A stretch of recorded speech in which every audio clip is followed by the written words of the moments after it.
today, almost 2 months post surgery for my total thyroidectomy. So, if you notice there, this is medicine. So I've been applying a medication for the stitch that it would not become too much. So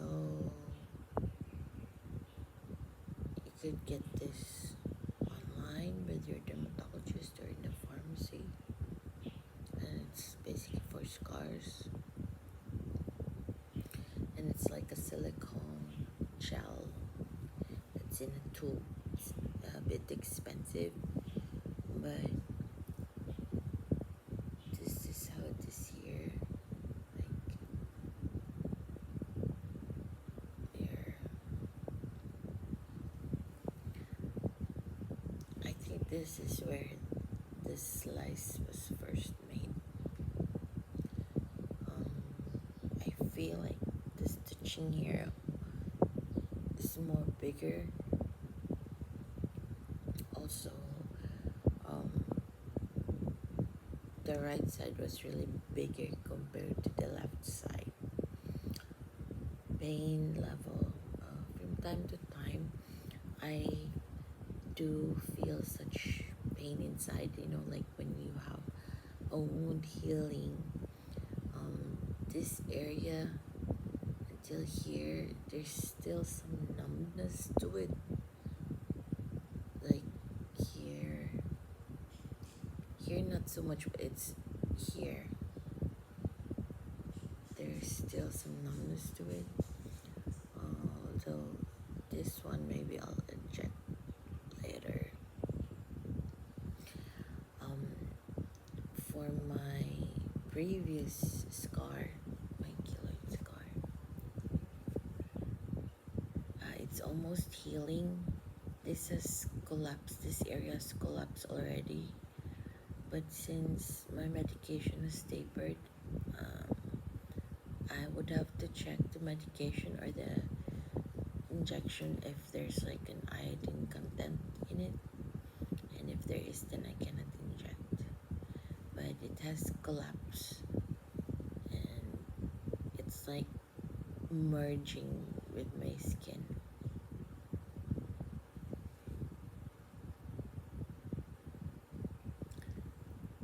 So I made sure I use a small needle so that the scarring would also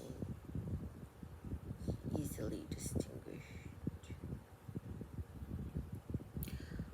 Since tapering my medication, there's a feeling of tiredness. The only medication that I'm currently taking is calciumate and a medication called tranexamic acid, because I have noticed that after my total thyroidectomy, like when I would have my menstruation, I would have so much bleeding and so much blood coming out. At first, I thought, it would be,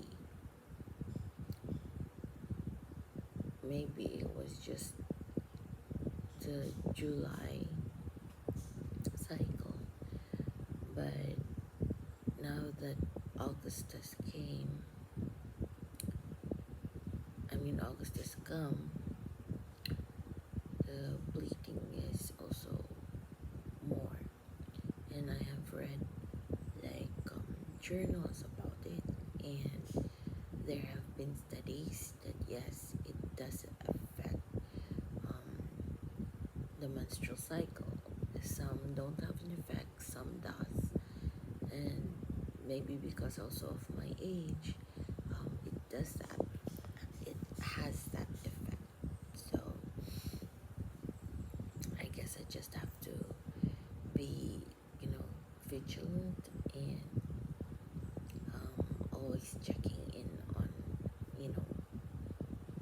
days and all until a 6 months time frame observation, because it's been almost 2 months plus. um, my medication has been tapered, so I guess I really have to wait for my radioactive iodine therapy to be done with. Maybe during the time my regular cycle will come back and all these things.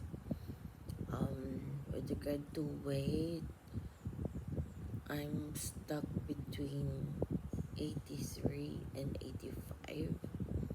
So far, my weight is 83. Now, what I would do is really check on the food that I eat. Now, I've found this like catering services that's really for health, because when, like, for me, when I'm doing my cooking, it's really like tedious because I need to, the ingredients and all these things. And I found a company that it a catering company that really specializes on healthy living. So I'm opting to do that. um, I'm opting to try their product and see if it's going to help me.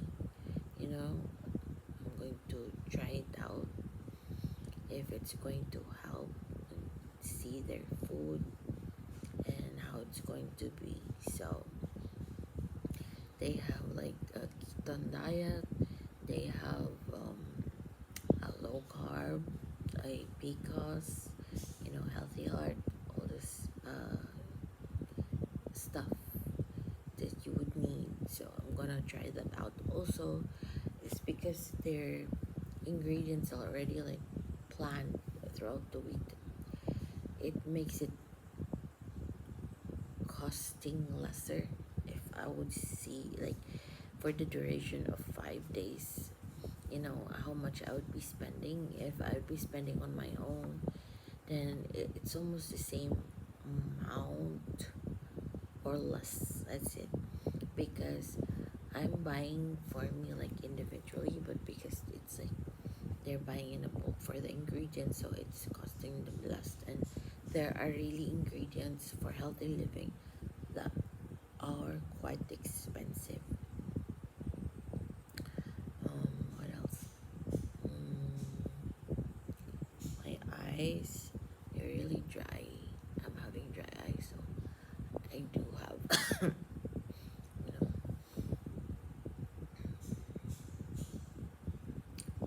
my eyes look tired, and really, it looks drowsy.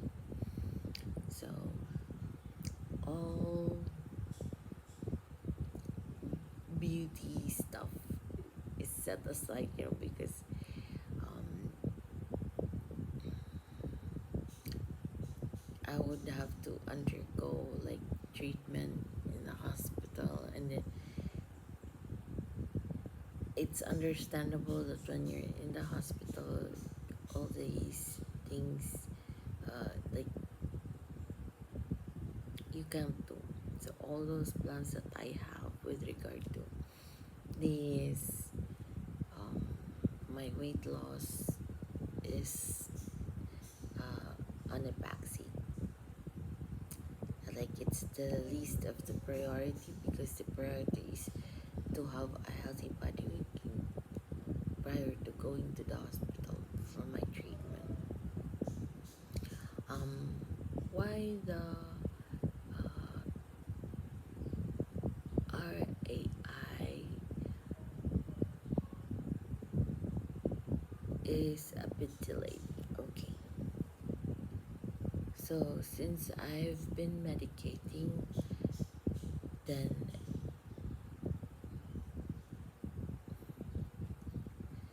the cancer cells have been fed already, like medication and all these things.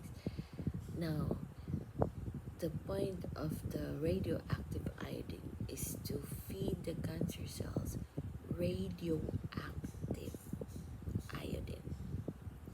The obliterate them. So it's basically like having to give them diet because then you're not eating so much iodine, like um, with regard to salt and all, it's less. And right now, 2 weeks prior, it's no salt at all. So it's like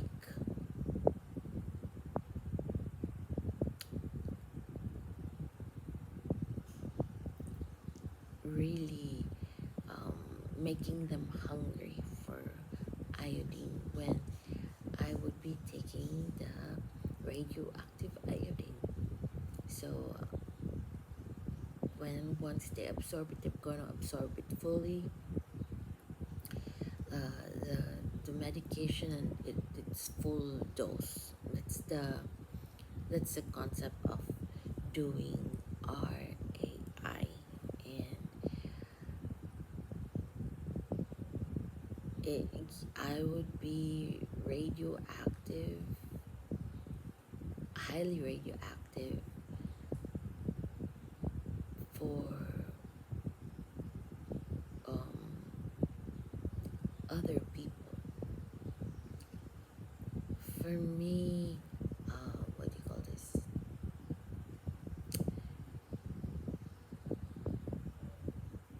I would be okay. That's the concept. It's something that I really what do you call this? Have to read more, I guess, on its mechanism because the scientific terminologies were not used in the explanation, and in my additional reading there's not much explained as to how it is.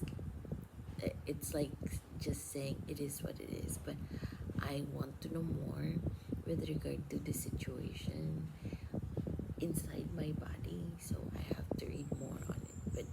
But to the doctor's side, it's just how they explain it. But I want, as a future practitioner myself, I want to know more.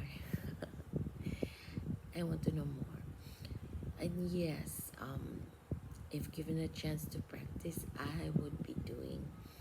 Um, I have two choices. It's either uh, internal medicine or HENT. Although I prefer the HENT more because um, I've always wanted to be a surgeon when I was younger, but um, what do you call this? HENT is already like a specialized surgery practice, and I want to do that. I really want to do, like, I really want to do this. I'm good with my hands and all these things. So it's a matter of diligence on my side and how I really want to do my practice in medicine later on. So also because of my experience, it's like I want to do an extra mile with regard to patients later on with how they feel, most especially with endocrine surgery, the options to be given to them, like the voice, um, what are the options, and what are the reality with regard to it.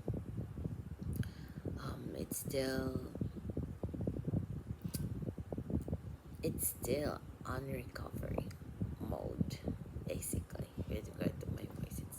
It's not totally healed, and for me as a person who sings, it's a bit frustrating sometimes, like when you just want to sing a note and it's just not there yet. So today and for my update. And um, I'm just being positive with regard to the situation, that there's no metastasis yet as to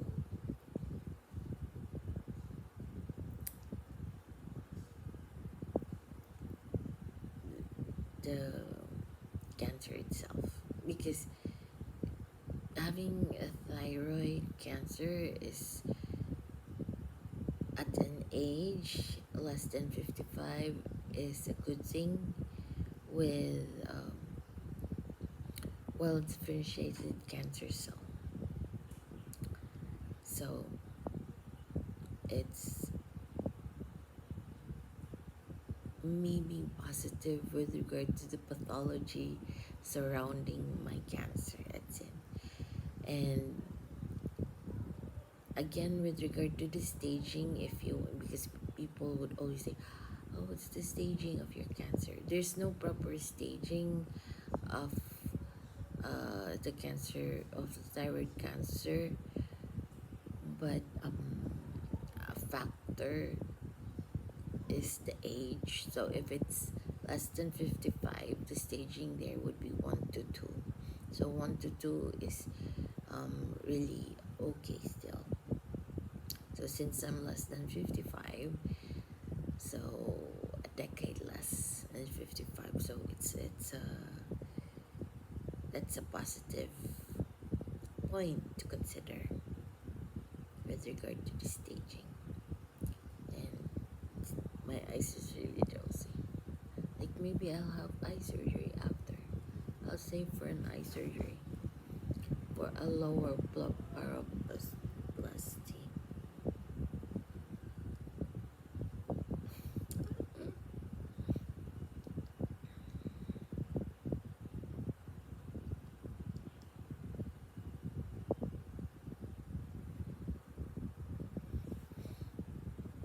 Because my eyes are really affected when I had hyperthyroidism and my exophthalmos eyes. But I had visited recently an ophthalmologist, and my he said that my eye vision is okay. So, and it's just that I'm having dry eyes, not the eyes, the the the fridge eyes, but my eyes. Oh,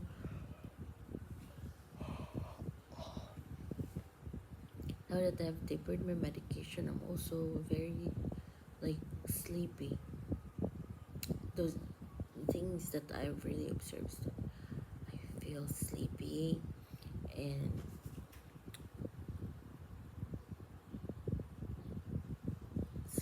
drowsy majority of the day. Um, but I could still do my chores. Although I feel like I could still drive. My dad is like, no, I'm going to be the one to drive. So when we go around early because my dad is already at an age where he should not also be driving at night. So here, mm,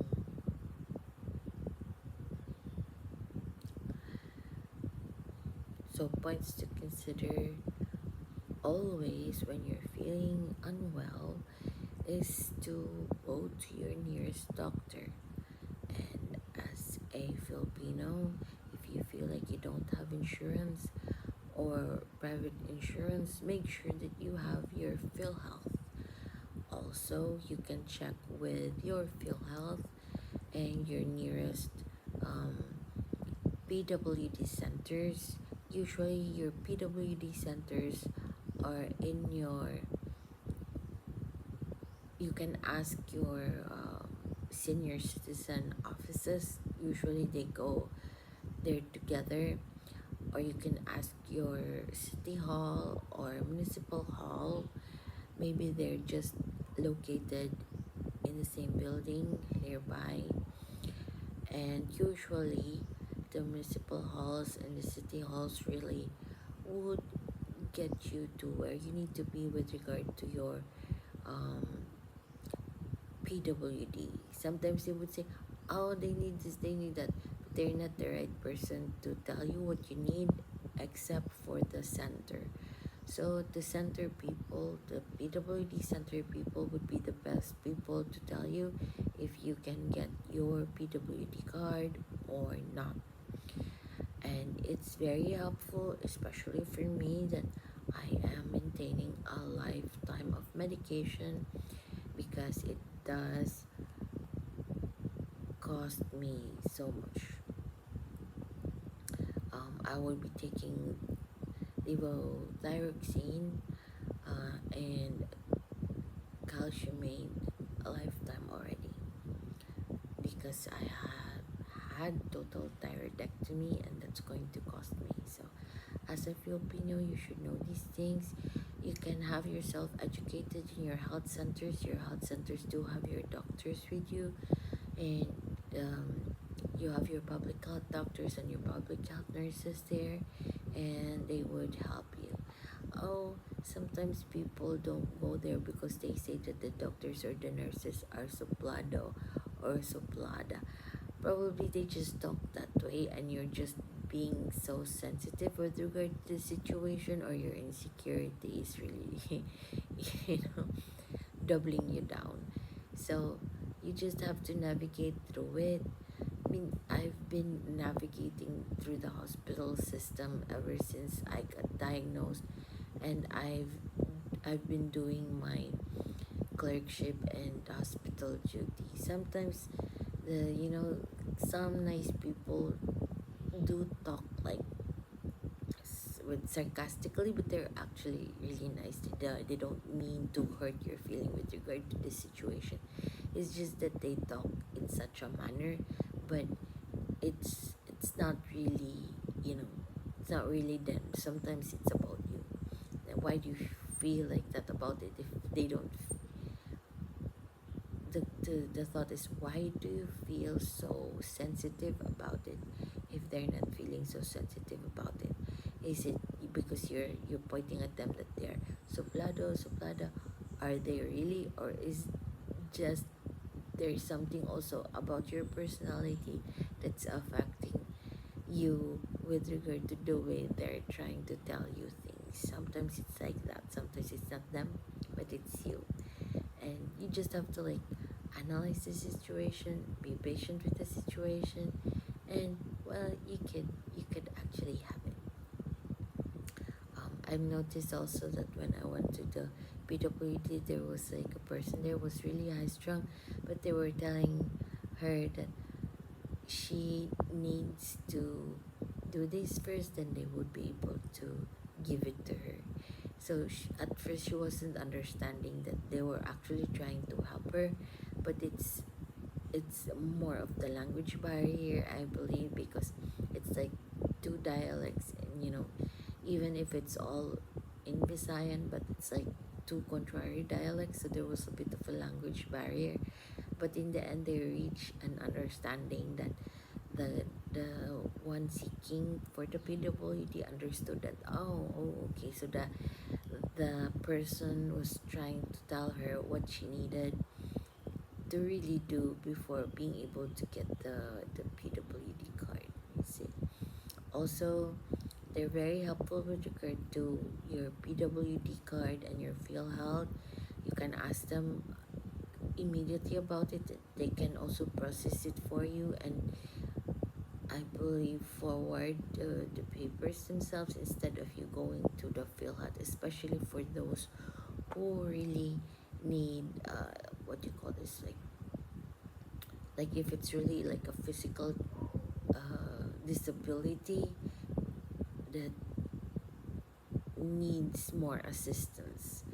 um, because once you get your card, then you have to go to Feel Health to change your status also, so that Feel Health would know that you are also enrolled in the PWD. um, I believe it's with regard to the percentage of the discount to be given if you're a PWD plus you're enrolled in PhilHealth. So that's why they say it's really helpful, and it really is. Because, like for me, when I had to pay for my RAI, oh, by the way, the radioactive iodine, before you go to therapy, you have to pay for it in advance because it needs to be ordered outside the country. We don't have we don't have a nuclear plant or here in the Philippines, right? So, of course, this medication is uh, brought outside the country, from outside the country, and the company would bring it in, and then they would store it somewhere safe, and then all the hospitals seeking this therapy would contact them, and they would be giving this medication to everyone. So everything is scheduled because these are not, it's not something that would be traveling easily. It needs a lot of paperwork because, again, it's nuclear, it's radioactive. So um it's expensive. That's what I'm saying. So because it's expensive, your um PWD and PhilHealth discount would be very helpful to the situation that you have at hand. Usually when Filipinos get sick, these are usually the issues that hinders them from getting the therapy. Oh, no money, you know. Um, that's why it's very important that you have your PhilHealth, because PhilHealth is like the insurance for all Filipinos. So that's why it's very helpful with regard to the situation that you have at hand. I don't have um, a, what do you call this, private insurance.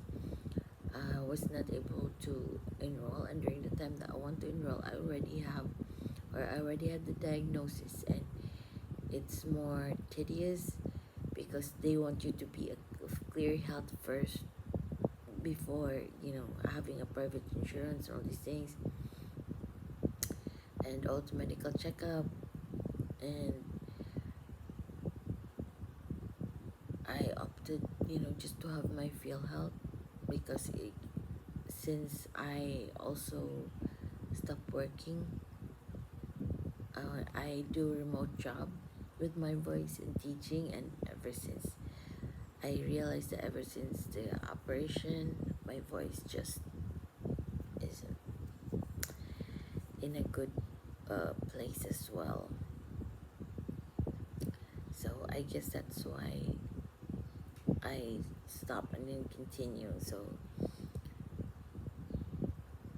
and because I'm still undergoing another treatment, paratrial treatment, what I'm doing right now is really just reviewing journals and reading and doing all these things, slowing everything down. I've read in the Bible and in all my readings also, like, because sometimes I have a tendency to, like, uh, what do you call it, overreact on things. Like, I want everything to be done and understood, like, oh, this is that. I want everything to be explained. I want everything organized, like, oh, this is my work, this is what I'm going to do, oh, this is how it's going to be. But I realized, having this diagnosis, having this sickness, to slow it down, because I was in the process of doing my master's degree. I wanted an MPH. It was supposed to be this year, and because of my medical concerns, since I want to do it abroad, um, it kind of the processing kind of slowed down because processing my papers, I graduated in a different city. I graduated in Cebu, and I have to go there. But traveling from here now is not an option because I need to rest. I need to do all these things. Plus, I'm just doing. If I'm going to travel, I have to do it on my own. I cannot have my dad travel with me all the time because he gets tired as well. So,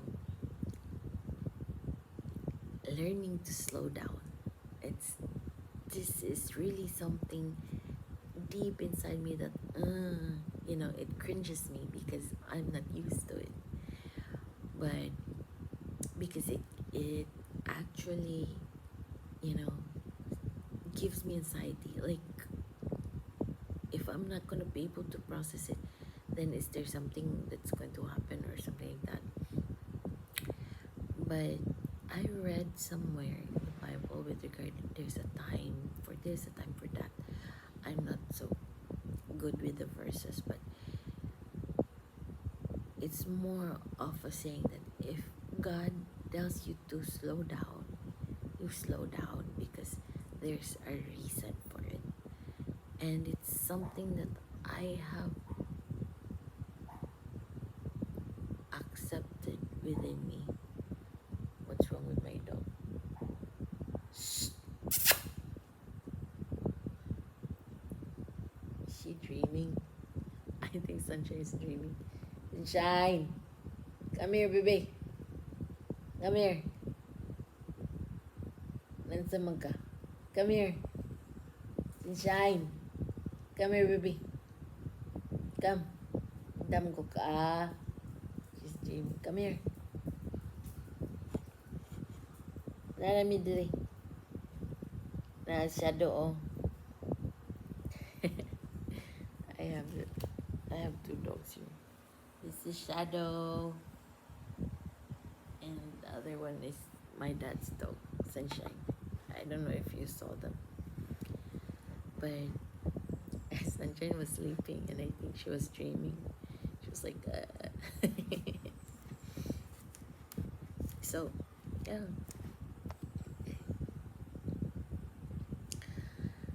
It's something that really got me to thinking, like, should I slow down? Should I really slow down? Yeah, you should slow down. Like God is telling me, you should slow down. Stop thinking about silly stuff. Stop overthinking. I guess it's not. I guess it is what God is really teaching me. Slow down. Everything will come to fruition in its time. And I realized that also if I did my training abroad and then I would have the diagnosis there, like it would cost me more because of course I'm not a citizen of the country. So I guess that's why I wasn't able to go there. And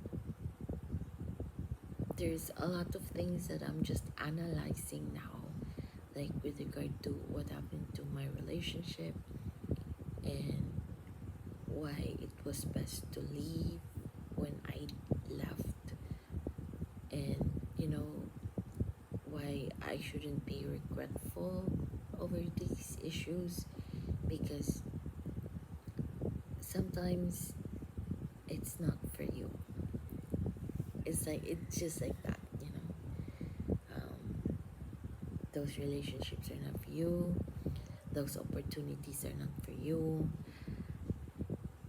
But your opportunity will come later on.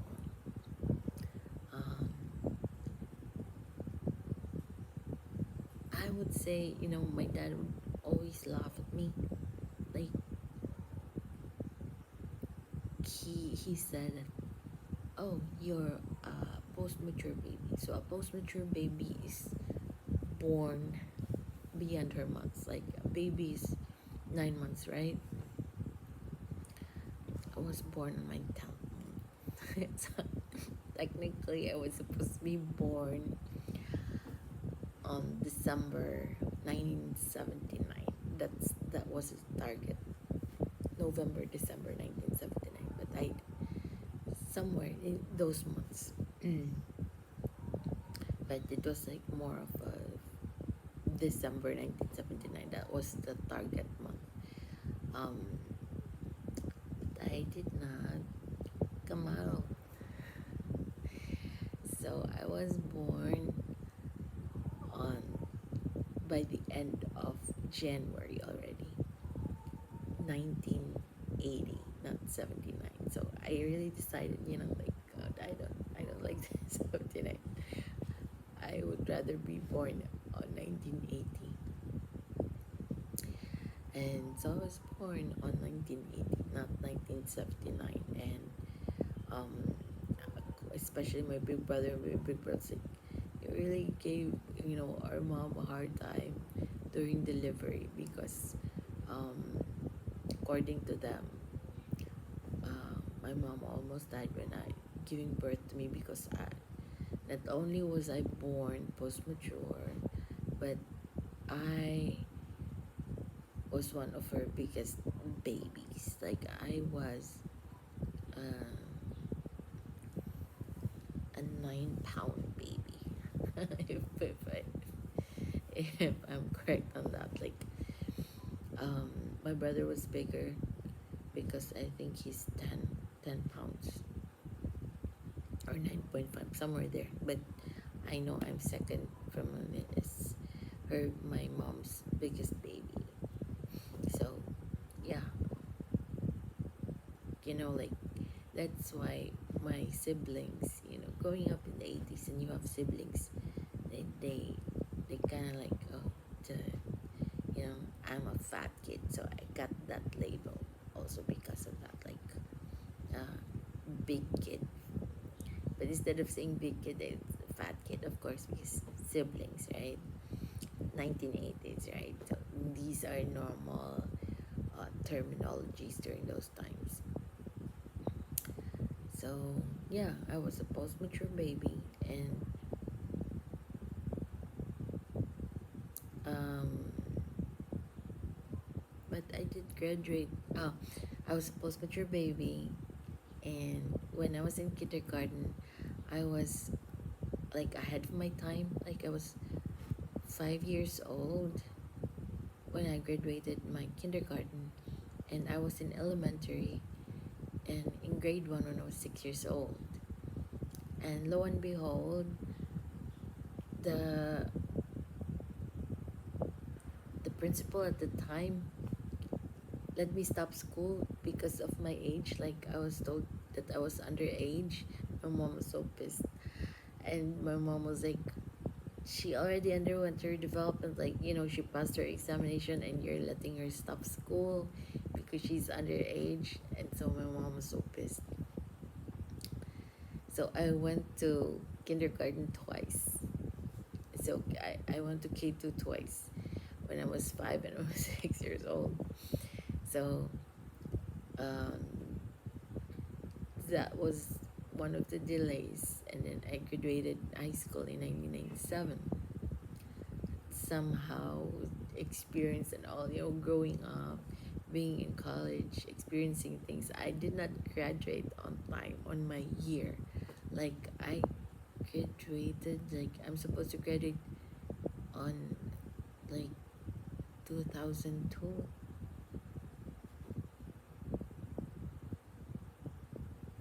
I took a course and then I changed a course like middle of that course, so I was already delayed.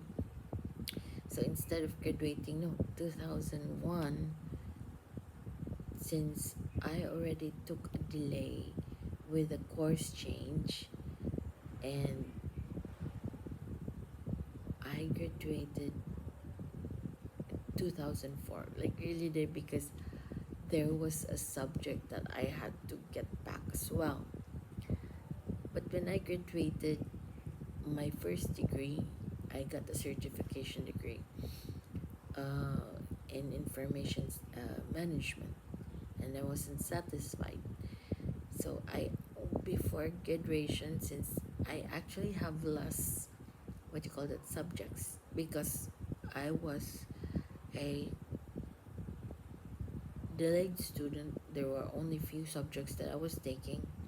So I added up a psychology degree, um, 2 years prior to my graduation. So after that, I was able to finish a diploma bachelor's degree. Both are bachelor's degree, and for psychology. And I like that course so much.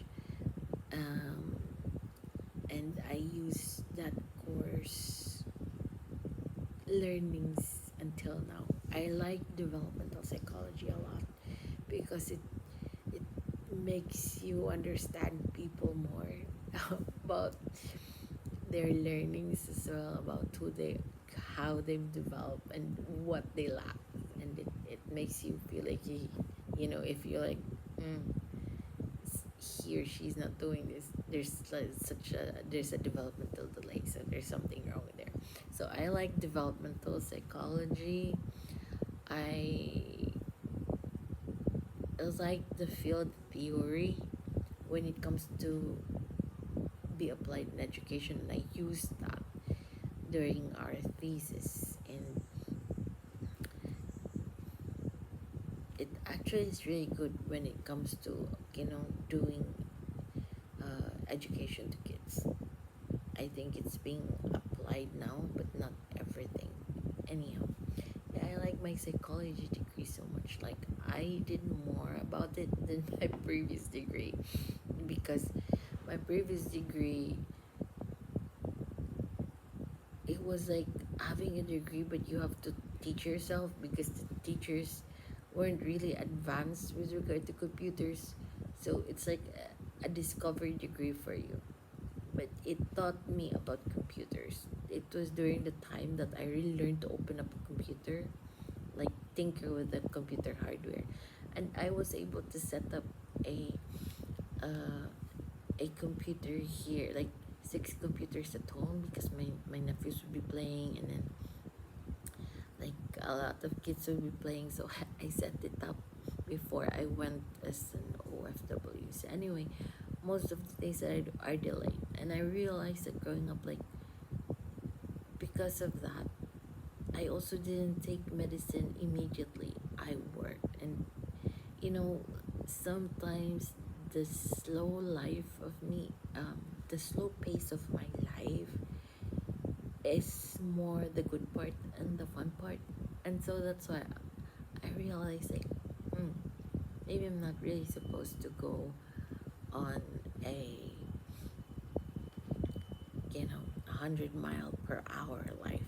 Maybe I'm really supposed to treat my life as a 35 mile per hour drive. And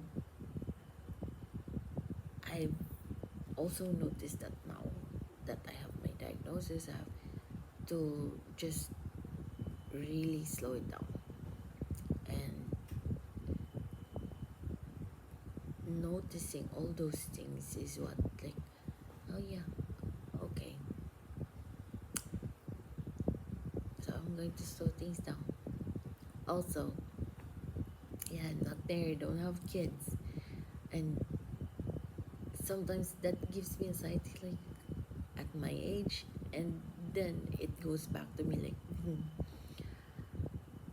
you're supposed to slow it down, and you're not supposed to be so worried about it, because if you don't, like, negative things would happen if you would feel, or you would, if I would overthink it.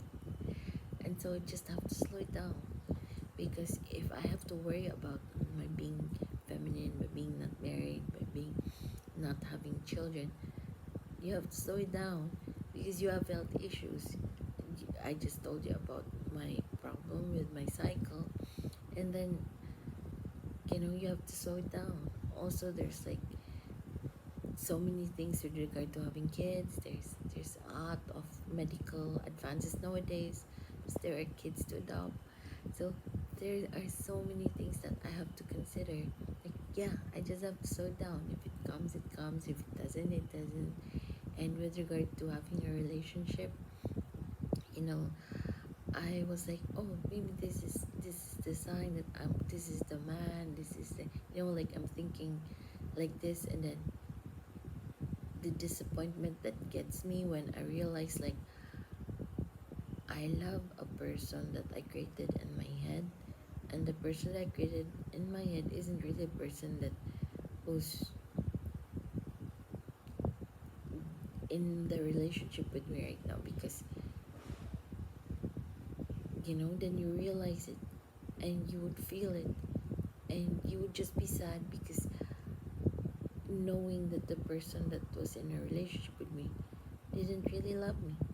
Like he was just there because he liked the conversations with me. And you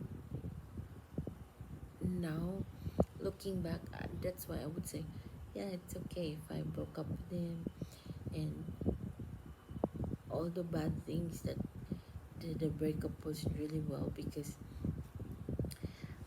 instead of him, you know, saying good things for goodbye, was just so mean about it, and his family was so mean about it.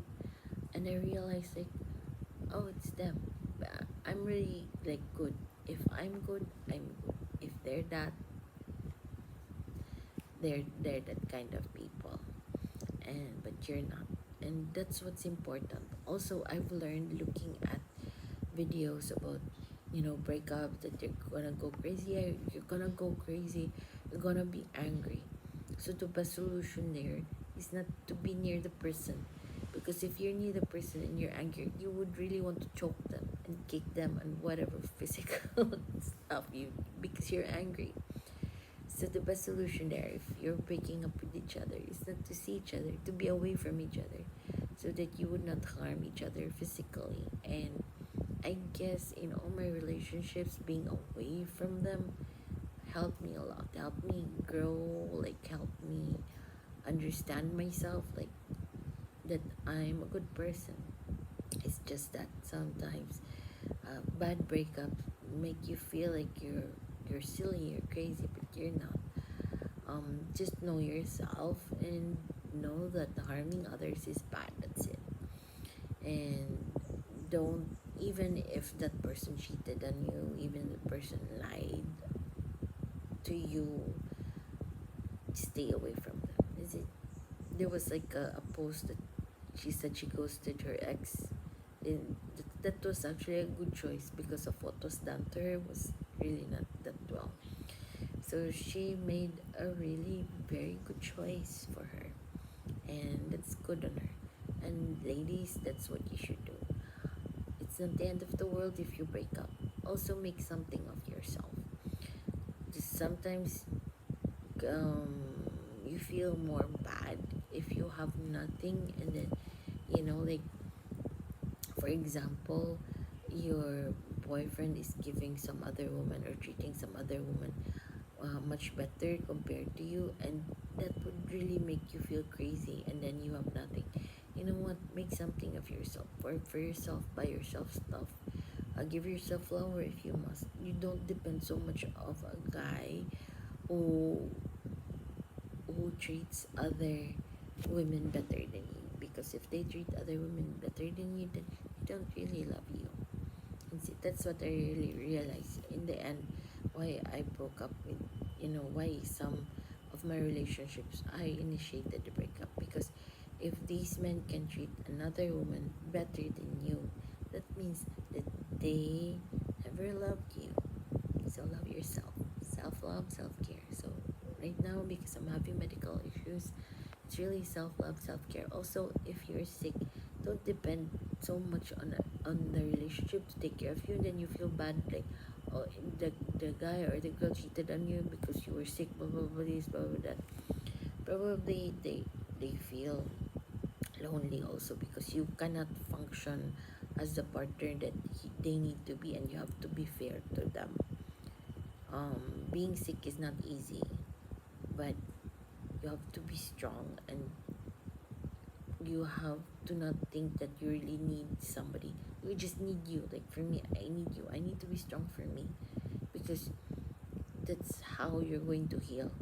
The others will not heal you. You're going to heal yourself. If you're sick, like if you're sick and if you have a flu, what you need to do? Will your boyfriend eat for you? Will your girlfriend eat for you? No, you need to eat for you. You need to drink the medicine for you. You have to be strong for you. So they're not gonna cure you. You're gonna cure yourself. Your health care workers are gonna be there to assist you, but the healing is gonna be on you. And that's about it. Okay. That's for my journey, I'm, what do you call this journey right now? My cancer journey, my recovery journey, my thyroid journey, my what else? My age journey, but it's definitely a journey. And slowing down doesn't mean that you're giving up or something, like you're not gonna reach your destination. Slowing down is observing where you're walking, enjoying the scenery, and smiling. You know, when I wake up or go to bed and I brush my teeth and I'm in the bathroom looking in the mirror, then sometimes I feel like I'm down because just my eyes, my face, I feel bloated. I feel all negative things. You know what I do? I smile. I smile for myself. Then I feel positive about myself. Just smile.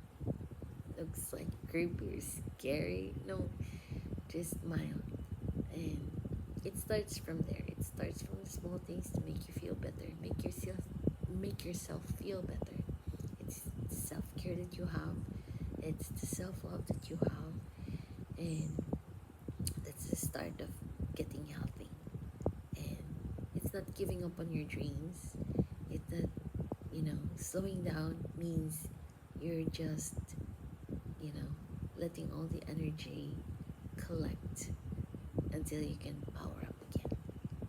So I hope you learned something from my journey to your journey, and have some life lessons in the life that I have. So pray for me, and if you want me to pray for you, tell me. You can message me, and I really appreciate it if you would watch my video, and who knows, it could help me pay for my therapy.